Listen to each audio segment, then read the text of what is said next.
Ottoman সাম্রাজ্যের পতনের পর মধ্যপ্রাচ্যকে আন্তর্জাতিক সম্পর্ক এবং রাজনীতির এক পলিটিক্যাল গ্রেভিয়ার্ড বা গোরস্থানে পরিণত করা হয়েছে। 2025 সালে প্রিন্সটন ইউনিভার্সিটি প্রেস থেকে প্রকাশিত the Great Betrayal, The Struggle for Freedom and Democracy in the Middle east, এই বইটি নিঃসন্দেহে একটি গুরুত্বপূর্ণ, অন্তর্মুখী এবং একটি দারুণতম বই।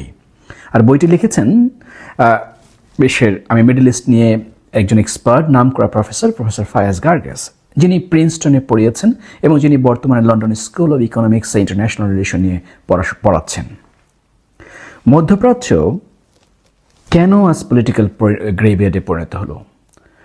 লেখক প্রফেসর ফায়াজ অনেকগুলো কারণ উল্লেখ করেছে। তার মধ্যে 3টি গুরুত্বপূর্ণ কারণ হলো এক্সটার্নাল ইন্টারভেনশন, যা শুরু হয়েছে মধ্যপ্রাচ্যে ইউরোপিয়ান ডিরেক্ট কলোনিয়াল রুল, বিশেষ করে কলোনিয়াল ব্রিটিশ এবং কলোনিয়াল ফ্রান্সের আধিপত্যবাদ বা উপনিবেশবাদ, এবং এরপর শুরু হয় ইনফর্মাল এবং ইনডাইরেক্ট আমেরিকান ইম্পেরিয়ালিজম। দ্বিতীয় গুরুত্বপূর্ণ কারণটি হলো পলিটিক্যাল অথরিটারিয়ানিজম। মধ্যপ্রাচ্যে এই পলিটিক্যাল অথরিটারিয়ানিজম বা আধিপত্যবাদকে বুঝতে হলে যে লেন্স দিয়ে দেখতে হবে বিষয়টি, সেটি হচ্ছে এক্সটার্নাল ইন্টারভেনশন ও লোকাল অটোক্র্যাটসদের অদ্ভুত এক সিম্বায়োটিক রিলেশনশিপ। আর তৃতীয় বড় কারণ হলো সেক্টরিয়ানিজম। এই যেমন আওয়ালিদ, কুর্দি, শিয়া, সুন্নি, এই নানাবিধ সেক্টরিয়ানিজমের মাধ্যমে এটা তাদের একটা ডিভাইডেড রুল, এই ডিভাইডেড রুলের মাধ্যমে এই পলিসি ইউজ করে তারা, এই টুল ইউজ করে তারা প্রলংড রিজনাল কনফ্লিক্ট অব্যাহত রাখে তারা এই মধ্যপ্রাচ্যে। আরব বিশ্ব পশ্চিমাদের কিছু অরিজিনাল সিন এটা নিয়ে বসবাস করছে। তারা যা বলেছিল তা করেনি। ফলস প্রমিস শুরু হয়েছিল সেই 1915 সালে হুসেইন বিন আলী ও স্যার হেনরি ম্যাকমোহনের করেসপন্ডেন্সের মাধ্যমে। ব্রিটেনের সহায়তায় শরীফ হুসেইন বিন আলী আরাবিয়া, ইরাক এবং সিরিয়া, এই 3টি দেশ নিয়ে একটি সোভারাইন আরব এমিরেট বা এম্পায়ার প্রতিষ্ঠা করতে চাইলে স্যার হেনরি ম্যাকমোহন কথা দিয়েও কথা রাখেননি। প্রতারিত করা হয়েছে সে সময়ের আরব বিশ্বকে, প্রতারিত করেছে স্যার হেনরি হুসেইন ইবনে আলীকে। এরপর 1916 সালে ব্রিটিশ এমপি মার্ক সাইক্স এবং ফ্রেঞ্চ প্রতিনিধি ফ্রান্সের জর্জ পিকো কে সিরিয়াকে শাসন করবে আর কে ইরাককে শাসন করবে তা নিয়ে চলে নানাবিধ তাদের কথোপকথন, অপতৎপরতা, সভা, সেমিনার। সে কারণে সে সময়ে এই যে ফ্রান্স সিরিয়ার আওয়ালিদ একটি ক্ষুদ্র জনগোষ্ঠীকে সমর্থন দেয়, আর অন্যদিকে ব্রিটিশ সুন্নি মেজরিটি ইরাকে সমর্থন দেয় শিয়াদের। এভাবেই তারা ডিভাইড অ্যান্ড রুল করে। এই সাইক্স ও পিকো এমন এক সীমারেখা টানে ওই অঞ্চলে, এবং এই টানার মাধ্যমে এমন এক মতানৈক্যে পৌঁছে যাকে বলা হয় a peace to end all piece.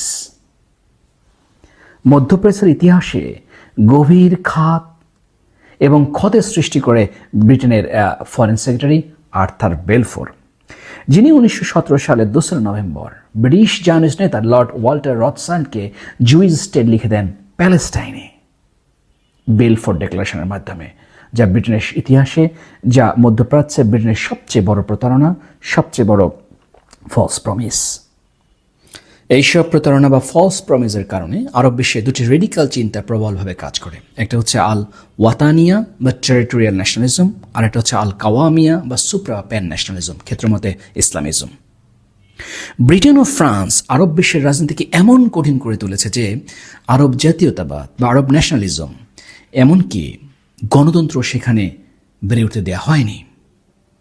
পশ্চিমারা কমিউনিজমকে ঠেকাতে সেই সব দেশের নাগরিকদের সাপোর্ট করলেও মধ্যপ্রাচ্যে গণতন্ত্রকে ঠেকাতে, মধ্যপ্রাচ্যের জনগণকে ঠেকিয়ে পশ্চিমারা সেই মধ্যপ্রাচ্যের শাসকদের সাপোর্ট করেছেন, এতদিন বানিয়েছেন স্বৈর শাসক দেশে দেশে। সে কারণেই মধ্যপ্রাচ্যের রাজনীতির ভূমিকম্প বা রেভলিউশন হলেও মিশরের ইতিহাসে গণতান্ত্রিকভাবে নির্বাচিত মোহাম্মদ মুরসিকে সহ্য করতে পারেনি ওয়াশিংটন, রিয়াদ এবং জেরুজালেম, এই পশ্চিমা ট্রয়েকা। আরব বিশ্বের মাইটি সব শাসক হোসনি মোবারক, মোহাম্মদ গাদ্দাফি, সাদ্দাম হোসেন, বিন আলী, মোহাম্মদ সালে এবং বাশার আল আসাদের পতন হলেও সত্যিকারের রেভলিউশনের যে আউটকাম তা আসবে কি না সে নিয়ে রয়েছে বড় প্রশ্ন, রয়েছে বড় সন্দেহ। মধ্যপ্রাচ্যকে বর্তমানে 2 ভাগে বিভক্তিকরণের প্রক্রিয়া চলছে। তার একটি হচ্ছে সৌদিফিকেশন আর একটি হচ্ছে ইসরায়েলিফিকেশন। একটি প্রশ্ন প্রায় উত্থাপিত হয় যে আরব বিশ্বে, মিডল ইস্টে আসলে এইসব দেশসমূহের সাথে গণতন্ত্র কম্পাটেবল কি না তা নিয়ে রয়েছে নানা প্রশ্ন, রয়েছে নানা সন্দেহ। কিন্তু তারও আগে বড় প্রশ্নটি হচ্ছে ওয়াশিংটন, জেরুজালেম এবং রিয়াদ এই ত্রয়কে আসলে মধ্যপ্রাচ্যে বা আরব বিশ্বে ডেমোক্রেসি চায় কিনা। ইতিহাসের নানা প্রতারণা, স্বাধীনতা ও গণতন্ত্রের জন্য আরব বিশ্বের মানুষসমূহের বহুমুখী সংগ্রাম এবং বহুতান্ত্রিক বাক সম্বন্ধে জানতে হলে প্রফেসর ফায়াসের The Great Betrayal, The Struggle for Freedom and Democracy in the Middle East নিঃসন্দেহে এক অসাধারণ, এক অনবদ্য পাঠ, এক গুড রিড। 350 পৃষ্ঠার এই বইটি আরব বিশ্ব সম্বন্ধে অনেক অজানা তথ্য তার পাঠকদের সামনে তুলে ধরেছে।